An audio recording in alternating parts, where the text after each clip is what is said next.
मातु मने प्रणतक्लेशनाशाय गोविन्दाय नमो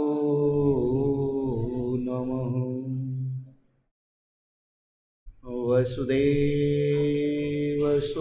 देवं कंसचारूणमर्दनं देवकी सुपरमानन्दं कृष्णं वन्दे जगद्गुरुं कृष्णं वन्दे जगद्गुरुं। ध्यानमूलं गुरुमूर्तिपूजामूलं गुरुपदं मन्त्रमूलं गुरुवाक्यं मोक्षमूलं गुरुकृपा मोक्षमूलं गुरुकृपा।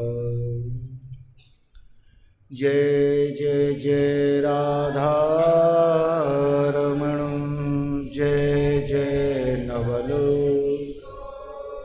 जय गोपी चित चोर प्रभु जय जय जय जय माखन चोर। इन चरणों में राखियो सुनियो कृपा निधान ज्ञान भक्ति मोहि दीजियो दियो दया को दान दियो दया को दान। चलो सखी देश में जहाँ बसे ब्रजराज दध बेचे दर्शन करे सखी एक पंथ दो का एक पंथ दो। श्री वृंदावन बांके बिहारी आनंद कंद भगवान की सच्चिदानंद भगवान की बांके बिहारी। आए हुए समस्त मातृशक्ति बंधु बांधव इष्ट मित्र सखा सबके हृदय में विराजित साक्षात गोविंद सभी प्रभु प्रेमियों को जय श्री कृष्ण जय श्री कृष्ण जय श्री कृष्ण।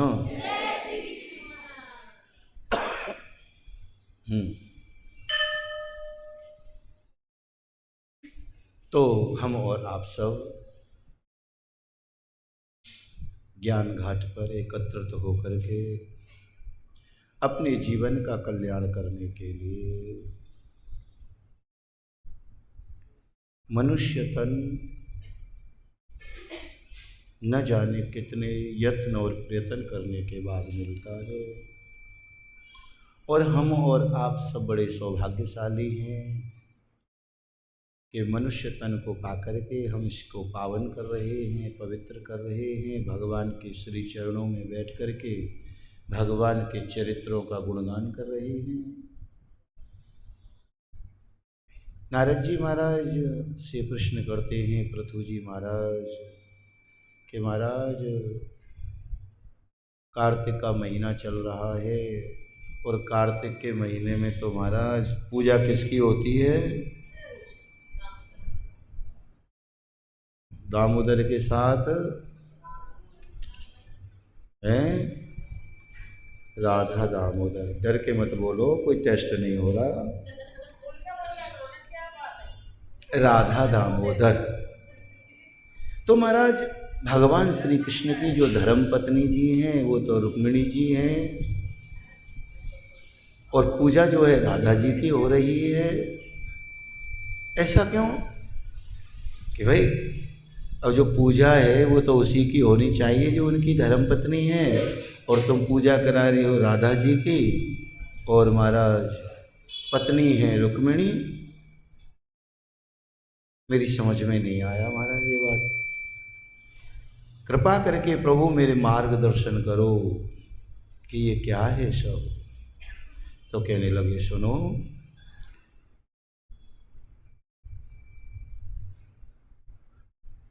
कि जो आप सब लोग जो कथा श्रवण कर रहे हैं, वृषभानु की जो पुत्री जो किशोरी जी हैं, राधिका जी हैं,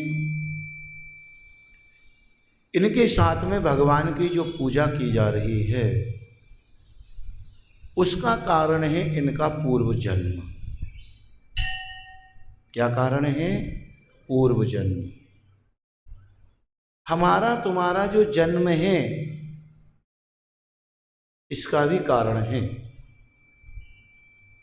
भाई ऐसा हमने इस जन्म में तो किसी ने भी कुछ भी नहीं किया कि हम मनुष्य बने। किसी ने कुछ किया अभी इस जन्म में? कुछ नहीं किया। बुजुर्ग कहते हैं कि हम और आप सब लोग जो है ना बासी भोजन कर रहे हैं। कैसा भोजन कर रहे हैं? बासी। जो पहले बन गया है उसे खा रहे हैं। तो जो हमने पहले कर्म किया है, जो करके आए हैं, जो हमसे हो गया है, हम उसी का आनंद ले रहे हैं। आगे के लिए कुछ कर रहे हैं या नहीं कर रहे, ये हमारे ऊपर है। ये किसके ऊपर है? हम लोगों के ऊपर है। क्योंकि अब तो मिला है फिर न मिलेगा, कभी नहीं कभी नहीं कभी नहीं।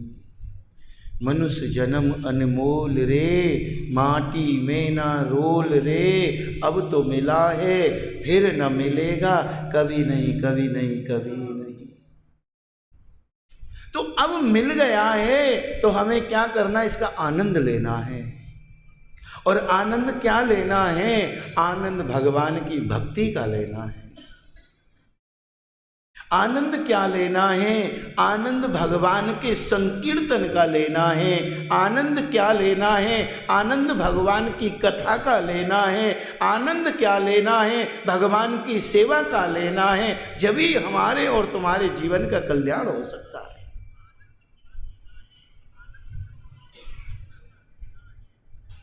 जब ही हमारे तुम्हारे जीवन का कल्याण हो सकता है।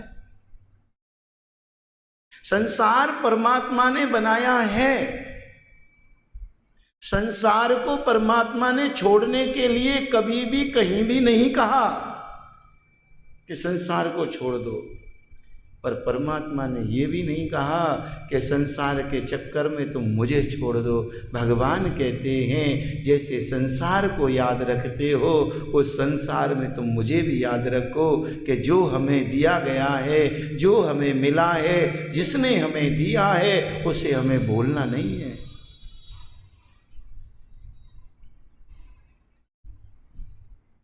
भाई संसार कब तक है?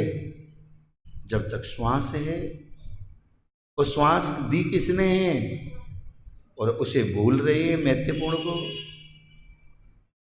भाई अगर पीछे से आना बंद हो जाए तो हम संसार में क्या कर पाएंगे? तो जहाँ से आ रहा है ना, पहले हमें उसका महाराज नित्य प्रति शुक्रिया अदा करना चाहिए, उसका बंधन करना चाहिए, उसका अर्चन करना चाहिए। यही परंपरा है कि हम लोग भगवान का रोज़ भजन करें, भगवान के सामने रोज़ मत्था टेकें। प्रभु आपका बड़ा शुक्रिया अदा है कि इतनी सुंदर दुनिया बनाई है, इसका दर्शन हम नित्य प्रति कर रहे हैं। हम लोग रोज बोलते भी हैं कि महाराज मैं जग में कैसे रहूं जैसे कमल का फूल रहता है। हम उल्टा करने लग जाते हैं। उल्टा कैसे करते हैं? जहां मन लगाना चाहिए वहां तो महाराज मन लगाते नहीं है, और जहां दिमाग लगाना चाहिए वहां दिमाग नहीं लगाते। दोनों चीज़ों को उल्टी जगह पर लगाते हैं। भगवान के दरबार में मन लगना चाहिए तो यहाँ दिमाग लगाते हैं। दुनिया में दिमाग लगना चाहिए, मन नहीं लगना चाहिए, तो वहाँ हम लोग क्या लगाते हैं? मन लगा बैठते हैं। और मन लगा जाए जब दुनिया में लग जाता है ना, तो मन लगने का मतलब है रोना। क्या है? रोना। मन माने दिल। अगर दुनियादारी से अपने दिल को लगाओगे तो एक न एक दिन रोना पड़ेगा, और दुनिया बनाने वाले से लगाओगे तो महाराज हमेशा प्रसन्न रहोगे, हमेशा प्रसन्न रहोगे। तो महाराज राधिका जी जो है ना, नारद जी कहते हैं कि ये बड़ी पुरानी बात है भैया, आप ध्यान से सुनो। बड़े उत्सुक होकर के नारद जी किशोरी जी की कथा श्रवण करा रहे हैं कि महाराज पूर्व मनवंतर में पांचाल देश में वहाँ के जो राजा हैं ना, उनका नाम है वहिष। उन्होंने एक बहुत सुंदर हरि मंदिर बनवाया।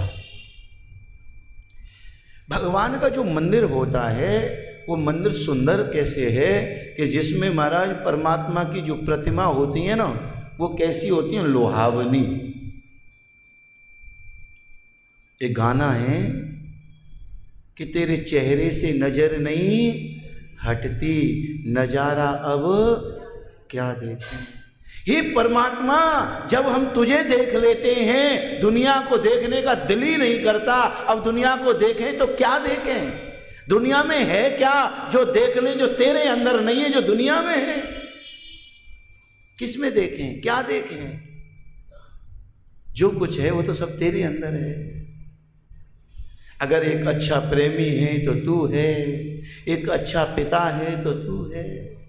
अब हम देखें तो कहाँ देखें, किसको देखें? एक अच्छा पालनहार अगर है वो तू है। एक दुख को दूर करने वाला अगर कोई है तो वो तू है। किसकी शरण में जाए, किसको देखें? तो महाराज बहुत सुंदर मंदिर है, और मंदिर की जो प्रतिमाएं हैं भगवान विष्णु की, वो तो इतनी सुंदर है, इतनी सुंदर है कि देखते ही रहो, देखते ही रहो, देखते ही रहो। भगवान की छवि के जो दर्शन हम लोग करते हैं ना, उस दर्शन करने का क्या मतलब है पता है आपको? कैसे करने चाहिए दर्शन? पहले भगवान के दर्शन जो है ना, नेत्र खोल के करो।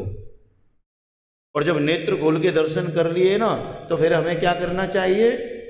फिर नेत्रों को बंद करो, और बंद करके देखो कि वो छवि आंखों में आ रही है या नहीं, मन में आ रही है या नहीं। नहीं आ रही, फिर आंखें खोलो, फिर देखो। और जब तक दर्शन करो, जब तक नेत्र बंद करते वक्त तुम्हें सामने भगवान की छवि नजर ना आ जाए। ऐसे दर्शन करने चाहिए भगवान के। जब तक दुनिया नजर आती रही भगवान के मंदिर में बैठकर, तो दर्शन किए तो क्या किए? जिसको आप मानते हो, चाहे वो माँ है, चाहे वो शंकर है, चाहे कृष्ण है, चाहे राम है, जिसको आप मानते हो ना, उसकी छवि आपके सामने होनी चाहिए। नेत्र बंद करके आनंद आएगा, जीवन कल्याणमय होगा। तो कहते हैं महाराज, करोड़ों कामदेवों के समान सुंदर है मूर्ति। ऐसे लगता है जैसे भगवान अपने मुख से कुछ कहने वाले हैं, और दर्शन करने वाले को ऐसे लगता है जैसे हम कुछ सुनने वाले हैं। अब ये बोलेंगे तो हम ध्यान से सुनेंगे, कहीं ध्यान इधर उधर हो गया तो ये बोल तो देंगे पर हमारी समझ में नहीं आएगा। इस प्रकार से भगवान के दर्शन होने चाहिए। तो महाराज इतना सुंदर मंदिर है, और उस मंदिर की जो प्रतिमा भी इतनी बहुमूल्य वस्तुओं से सजी हुई है, नित्य अलंकारों से वो सजी हुई है। और उन अलंकारों से जो सजी हुई है ना, जो भी भक्त जाता है उसके दर्शन करता है, वो भगवान का दीवाना हो जाता है। क्या हो जाता है? भगवान का दीवाना हो जाता है। मैंने जोगन भेष बनाया कन्हैया तेरे लिए, हैं? मैं सब कुछ छोड़ने को तैयार हूं, किस लिए? तेरे लिए। हे ईश्वर, बस इतनी कृपा कर दो। हे मेरे जैसे तो महाराज आपके लिए बहुत हैं, पर तुम्हारे जैसा मेरे लिए कोई दूसरा, जो कुछ हो आप हो। ऐसी भावना होकर के भगवान के दर्शन अगर करोगे तो भगवान के दर्शन करने का आनंद अलग होगा। रोज महाराज श्रृंगार होता है, और जब श्रृंगार होता है तो क्या होता है पता है कि महाराज वहाँ पर जो है एक सुंदरी नित्य प्रति नित्य करती है। उनकी जो आवाज है वो भी बड़ी सुंदर है। जब वो भगवान के दरबार में नृत्य करती हैं ना, तो नगर के जितने भी लोग हैं, नगर को छोड़ करके, घरों को छोड़ करके कहाँ पहुंच जाते हैं? मंदिर में पहुंच जाते हैं। और मंदिर में पहुंच करके जब उनके भजन सुनते हैं, उनका नृत्य देखते हैं, कहते हैं ना कि महाराज एकादशी के दिन जागरण होना चाहिए। तो नित्य प्रति ऐसा होता है। और समय पाकर के क्या हुआ कि हर प्रमोदनी एकादशी का व्रत था, और हर प्रमोदनी एकादशी के व्रत में वो नृत्य करने के लिए पहुंच गई। और नृत्य करने के लिए जब पहुंच गई ना, तो वो भगवान के सामने नृत्य कर रही हैं। नगर पूरा खाली है, सब लोग नृत्य देख रहे हैं, भजन सुन रहे हैं। तो हमारा मंदिर जब हम लोग आते हैं तो ऐसा नहीं कह सकते कि हम एक दिन मंदिर आए तो मंदिर आ गए। नहीं आए। मंदिर आने का मतलब ये है कि तन तो मंदिर आ रहा है पर अभी मन नहीं आया था। अब वो रोज मंदिर तो आ रही थी, पर अभी तक तो उसके दिल में, हृदय में केवल पैसे की बात थी कि जब मैं नृत्य करूंगी, मैं गाऊंगी, तो ये जितने लोग इकट्ठे होते हैं ये मुझे पैसे देंगे, मेरा परिवार चलेगा, मेरा घर चलेगा। वो इसलिए मंदिर थोड़ी जाती थी कि महाराज मुझे भगवान मिलेंगे। अरे वो तो जो उसे मिला था उसको महाराज बेच रही थी, मतलब एक गला दिया था अच्छा, तो उसे गा करके महाराज पैसे एकत्रित कर रही थी। शरीर को सुंदरता दी थी तो महाराज उसको नृत्य करके केवल पैसे कमा रही थी। पर आज तक तो वो रोज पैसे कमाने के लिए मंदिर आ रही थी, पर आज जब वो एकादशी की रात्रि आ गई तो आज उसका मन जो है वो न जाने कैसे बदल गया। अब वो दुनियादारी को छोड़ करके ना अब कन्हैया को देखने लगी, और कन्हैया को देख देख करके अपने मन में अद्भुत अद्भुत भाव जगाने लगी। इतनी सुंदर छवि लाला की जब देखी, लाला की छवि को देख करके सुंदर भाव आया कि कन्हैया तुम इतने सुंदर हो, अगर तुम मेरी गोदी में बैठे होते तो कैसा लगता। कन्हैया तुम इतने सुंदर हो, अगर मैं तुम्हें अपने हाथ से भोग प्रसाद कराती तो कितना सुंदर लगता। कन्हैया आप वहाँ बैठे हो, अगर आप यहाँ होते और मेरे साथ नृत्य कर रहे होते तो कैसा अच्छा लगता। ऐसा मन में भाव जागृत कर रही है।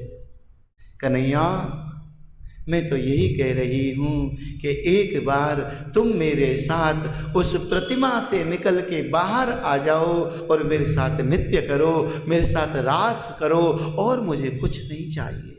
मैं तुम्हारे साथ अपने हृदय में बिठा करके आपको, आपके गले में अपनी बाजू डाल करके मैं नृत्य करना चाहती हूँ। गोविंद आप आओ तो सही, मैं नृत्य करूँगी।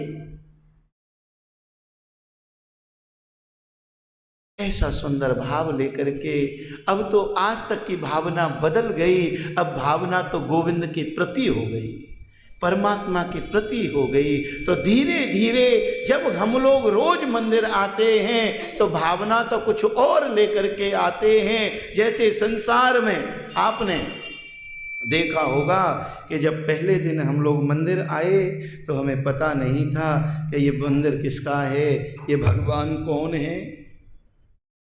धीरे धीरे एक दूसरे से पता लगने लगता है, पूछते हैं, फिर उनकी कथाएं सुनते हैं, फिर उनसे प्रेम होने लगता है कि भगवान इतने कृपालु हैं, भगवान इतने दयालु हैं, भगवान इतने करुणा के सागर हैं। तो महाराज जो संसार का जो विष है ना वो निकलता है। समुद्र मंथन में सबसे पहले क्या निकला? विष निकला। तो भगवान के भजन करने में, भगवान की पूजा करने में अगर क्रोध रूपी विष नहीं निकला तो अभी पूजा हो ही नहीं, पूजा प्रारंभ नहीं। भगवान की कथा में, भगवान की सेवा में, भगवान की पूजा में जब तक हमारा एक दूसरे से द्वेष नहीं निकला तो महाराज भगवान की पूजा हुई नहीं। द्वेष भाव इत्यादि को त्याग करके निर्मल मन से भगवान की पूजा करोगे तो क्या होगा? भगवान हमारे हृदय में आएंगे, और हृदय में आएंगे तो वो बस जाएंगे।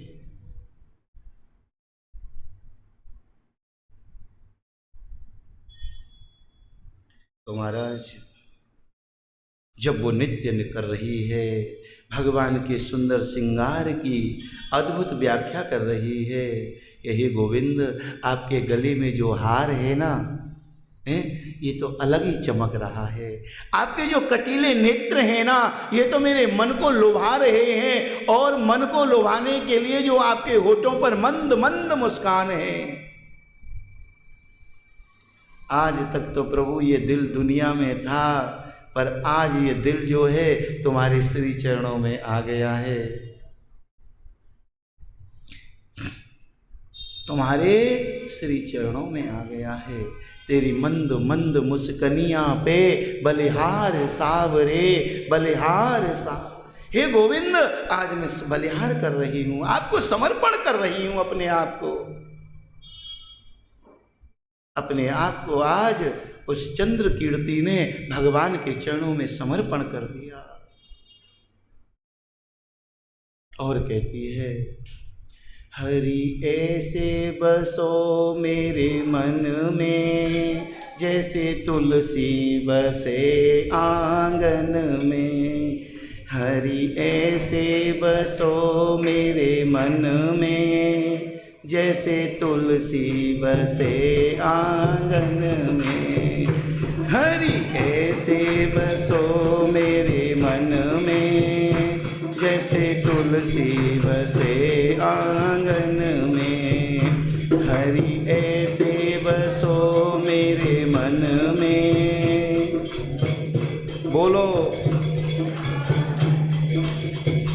हरि ऐसे बसो मेरे मन में, जैसे तुलसी बसे आंगन में। हरि ऐसे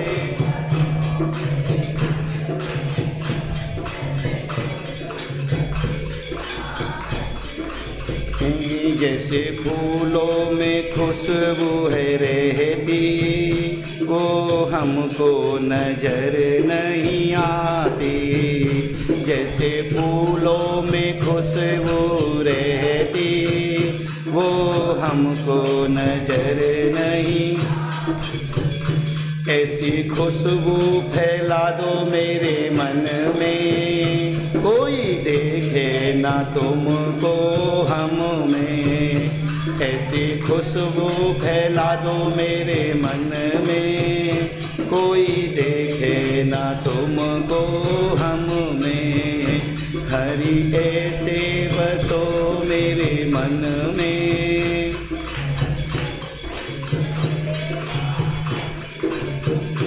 हरि ऐसे बसो मेरे मन में, जैसे तुलसी बसे आंगन में। हरि ऐसे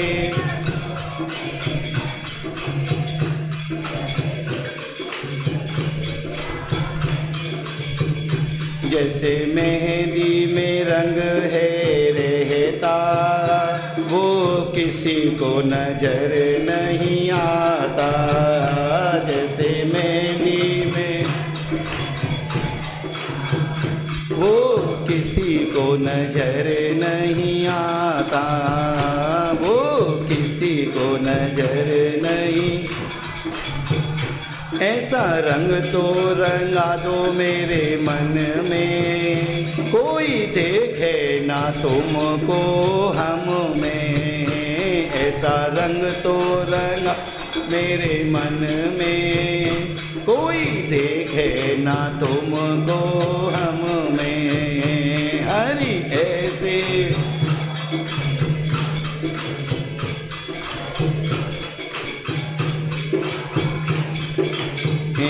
हरि ऐसे बसो मेरे मन में, जैसे तुलसी बसे, जैसे मिश्री में मीठा रहता, वो किसी को नजर नहीं आता। जैसे मिश्री में मीठा, वो किसी को नजर नहीं। ऐसा मीठा बना दो मेरे मन को, कोई देखे ना तुम हम में। ऐसा मीठा बना दो मेरे मन को, कोई देखे ना तुम हम में। हरि ऐसे बसो मेरे मन में, जैसे तुलसी बसे आंगन में। हरि ऐसे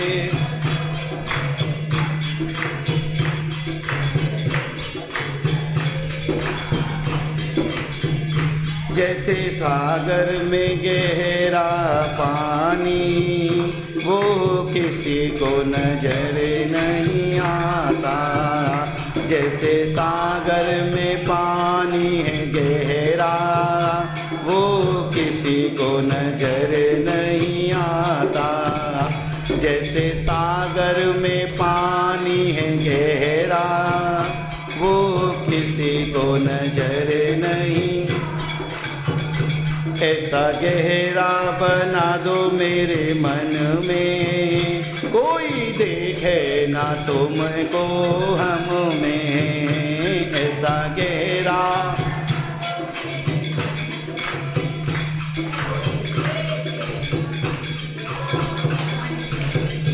हरि ऐसे बसो मेरे मन में, जैसे तुलसी बसे आंगन में। हरि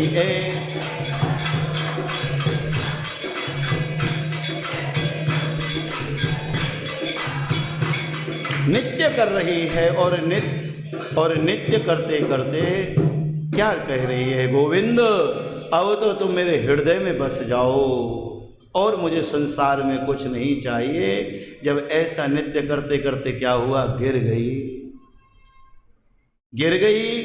भगवान के पार्षद आए, लेकर के गए और महाराज जब पहुंची ना तो वहाँ बड़ा स्वागत हुआ। और जब स्वागत सम्मान हुआ तो कहते हैं कि देखो जो राम जन्म था ना, उसमें तो भगवान ने ऐसा व्रत लिया था कि मैं जो है ना किसी के साथ रहूँगा तो वो मेरी लक्ष्मी जी हैं। और जब कृष्ण अवतार होगा तो उस कृष्ण अवतार में क्या होगा, किससे कह रही थी ये बातें, विष्णु भगवान से जब नित्य करके कह रही थी ना, तो भगवान कहते हैं देखो मैंने जो है राम अवतार में तो ये व्रत लिया है कि मैं लक्ष्मी जी के साथ रहूँगा, और द्वापर में जब मेरा कृष्ण अवतार होगा तो मैं आज आपको वचन देता हूँ, जो कामना आपने नित्य करने की है, जो कामना आपने मुझे अपने पास रखने की है, जो कामना आपने मुझे मेरे गले में हाथ डाल करके नित्य की रास की है, वो समस्त कामना मैं आपकी पूरी करूँगा। और ऐसा ही नहीं किशोरी जी, आपकी तपस्या ऐसी है कि मैं तुम्हारा जो है ना, जब आपके प्रेम की इतनी प्रबलता होगी तो मैं आपके श्री चरणों को भी दबाया करूँगा। क्यों? क्योंकि भक्ति की ऐसी प्रबलता है कि भगवान जो है उसके घर आते हैं, भगवान ने और किसी के चरण नहीं, रास में किशोरी जी के चरण दबा रहे हैं, पाए पर्यो पलोटत पैरों को दबा रहे हैं किशोरी जी। क्यों? क्योंकि भक्ति की ऐसी प्रबलता है। तो महाराज वही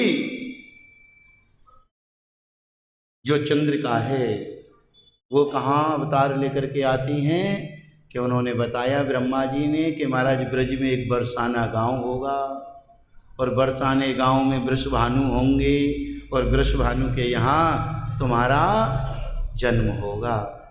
और जब तुम्हारा वहाँ जन्म होगा, कन्हैया जो है आपके नित्य प्रति दर्शन करने के लिए वहाँ आया करेगा। किशोरी जी कन्हैया के दर्शन करने के लिए जाया करेगी। ऐसा अद्भुत तुम्हारा प्रेम होगा।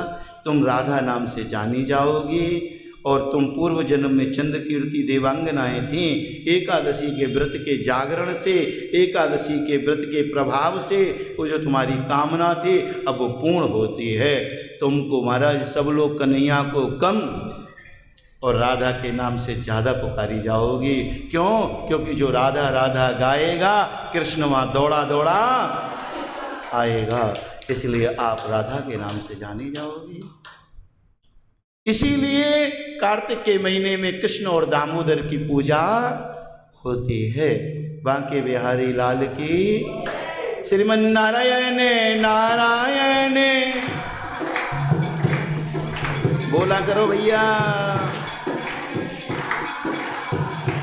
भजमन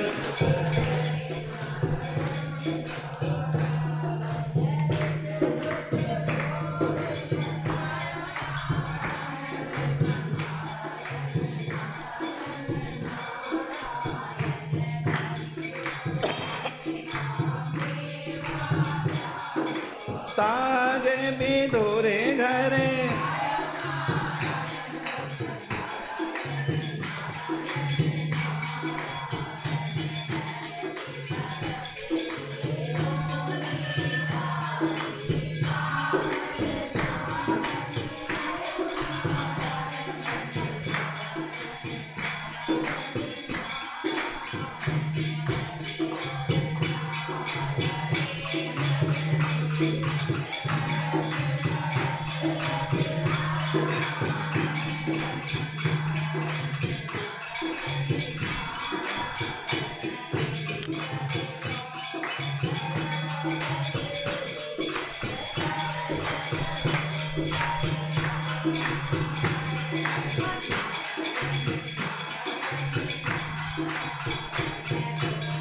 सुता की लाचारा की सभा